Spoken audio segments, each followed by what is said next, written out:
আসসালামু আলাইকুম, সবাই কেমন আছেন? আশা করি সবাই ভালো আছেন। আমি অনেক ভালো আছি। আজকে শুরু করছি পদ্মজা উপন্যাস বই সিজন 1 পার্ট 12, পৃষ্ঠা নাম্বার 47। পূর্ণার রাগ হয় খুব, কিন্তু সে আপাকে কিছু বলবে না। তার সব ইচ্ছের সঙ্গী, সব গোপন কথার সাক্ষী তার আপা। আপাকে খুব ভালোবাসে সে। মাঝে মাঝে মনে হয় সেই ভালোবাসাটুক সে যেন মায়ের প্রতি ভালোবাসার চাইতে বেশি, কিংবা হয়তো না। পদ্মজা মিটিমিটি হাসছে। পূর্ণা তেল রেখে ছিদ্র দিয়ে উকি দিল। না, এখন ভালো লাগছে না এসব দেখতে। চোখ সরিয়ে নিল। কী রে পদ্ম, কী দেখছিস? হেমলতার কণ্ঠস্বরে চমকে উঠল পদ্মজা। আরক্ত হয়ে উঠল তার গাল। ডাকাতি করতে গিয়ে বাড়ির মালিকের কাছে ধরা পড়লে যেমন অনুভূতি হয়, তেমন অনুভূতি হচ্ছে তার। ওহো, এই অনুভূতি আরও বেশি ভয়ঙ্কর।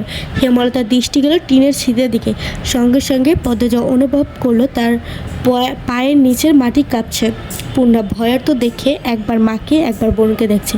ছিদ্রের গুরুত্ব সে মারত তিনিই খাবে। পৃষ্ঠা নাম্বার 48 শুরু করছে।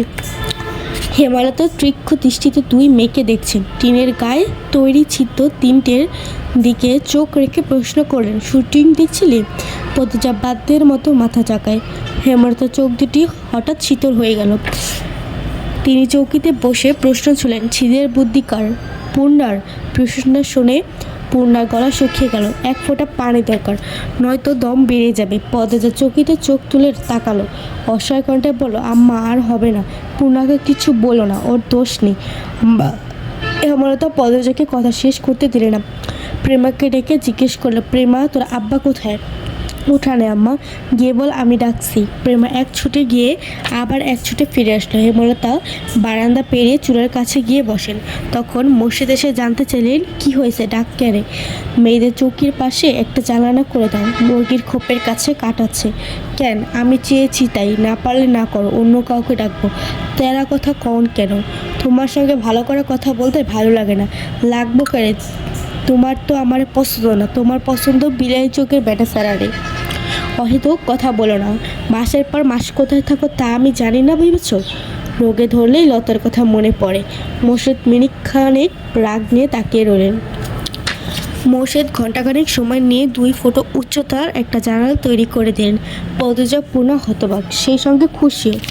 হেমলতা জানালেন, ছোট পর্দা টানিয়ে দিলেন।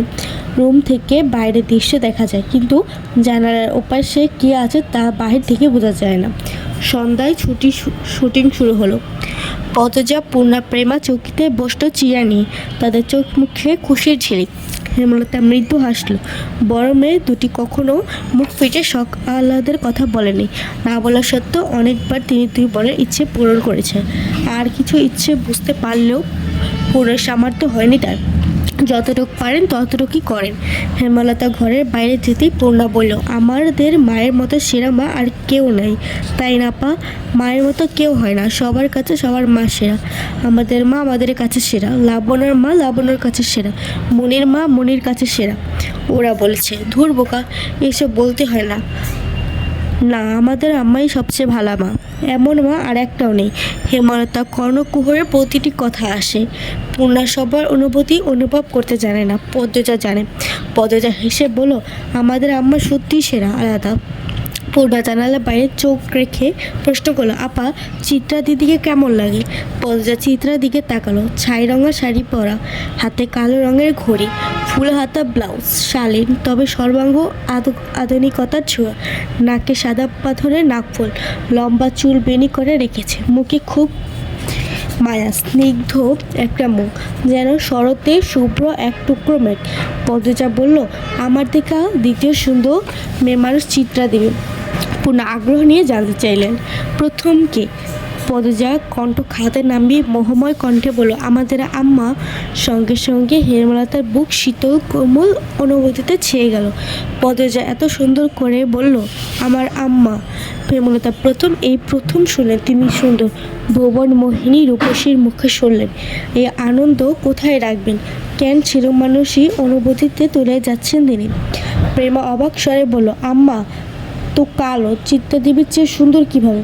এভাবে বলছিস কেন প্রেমা? তুই ফর্সা হয়ে গেছিস বলে কালোকে ভালো মনে হয় না? পূর্ণা গম গম করে উঠল। বোনের কথা শুনে ভয় পেল প্রেমা। পদ্মজা বলে, বকছিস কেন? প্রেমা কত ছোট, ও কি সুন্দরের গভীরতা বোঝে? ও খালি চোখে কালো সাদা তফাৎ দেখে, সুন্দরের গভীরতা আমিও বুঝি না।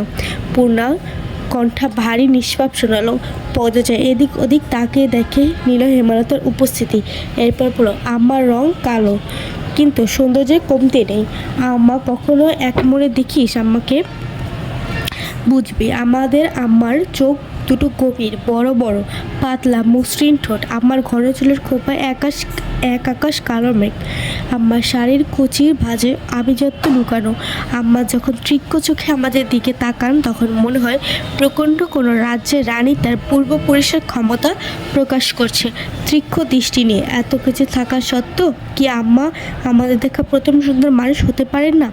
পদজার প্রতিটি কথা পূর্ণার ওপর ভীষণভাবে প্রভাব ফেলে। ওদিকে প্রেমা চোট পিট করে কিছু ভাবছে। পূর্ণা উচ্ছ্বাস নিয়ে বলো, কাল থেকে আমি আম্মাকে মন দিয়ে দেখব। আমিও। প্রেমার পূর্ণার দৌড়ে চোখ দিল। আবেগের সাইক্লোনে 2 ফোঁটা জল গড়িয়ে পড়লো হেমলতার চোখে। বেশ, কিছুতেই আটকে রাখতে পারলে নাই। এই কালো রঙের জন্য ছোট থেকে সমাজে তুচ্ছ তাচ্ছল্যের পেয়েছেন। লোকে কত কেঁদেছেন, কত করে চেয়েছেন কেউ তাকে সুন্দর বলো, কিন্তু সেই কপাল কখনো হয়নি। আজ এই বয়সে শুনলেন তিনি কুৎসিত নন, তার মাঝে সৌন্দর্য আছে। আজকে এই পর্যন্ত শেষ করছি। পরবর্তী পেজটা পড়ে শোনাবো।